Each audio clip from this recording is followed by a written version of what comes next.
Might be January, but it's never too early for producers to get ready for the spring seeding season. So let's go down the line and bring in the crop extension specialist, Tice Massage, this morning in Moose Jaw. Good morning, Tice. Thanks for doing this. Good morning, Daryl. I'm happy to be here. As far as plan for the 2026 growing season, what are the biggest agronomic, easy for me to say, lessons that we can learn from last year to take into this year?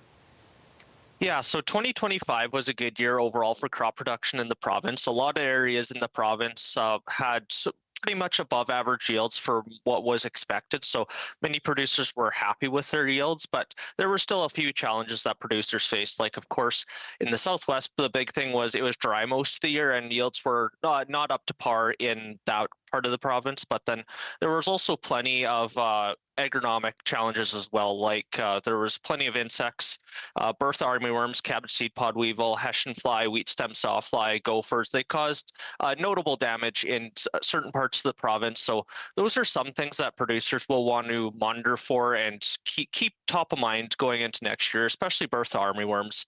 Many researchers predict that 2025 was a building year for this particular insect and that 2026 could also see pretty high populations as well. So I highly encourage producers just to get ahead of it, scout their crops early, and kind of so they can expect what's to come.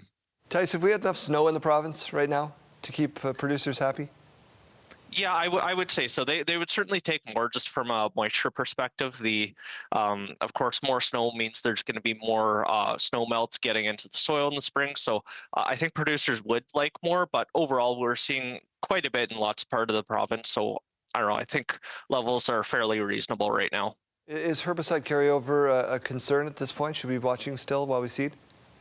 Yeah, that's a good question. So recently, about 2 weeks ago, the Ministry of Ag published their herbicide carryover maps, at-risk maps projections for 2026. And basically, they look a lot better than they did the last 2 years, just because in 2025, there was adequate soil moisture in most of the province. Lots of the province did get rain, even if it wasn't timely for crops that year. They did get enough rain to kind of mitigate any herbicide carryover risk. So if you look at our risk maps, herbicide carryover risk is low across the province, except for maybe a few pockets in the northwest part of the province where they had very dry conditions, and then in the central, so kind of north of Regina and Moose Jaw is where you might see a little bit of herbicide carryover risk, but overall projections look a lot better than they did the last 2 years. Tice, appreciate your insights, my man. We'll talk again soon. Yeah, absolutely. I'm always happy to join.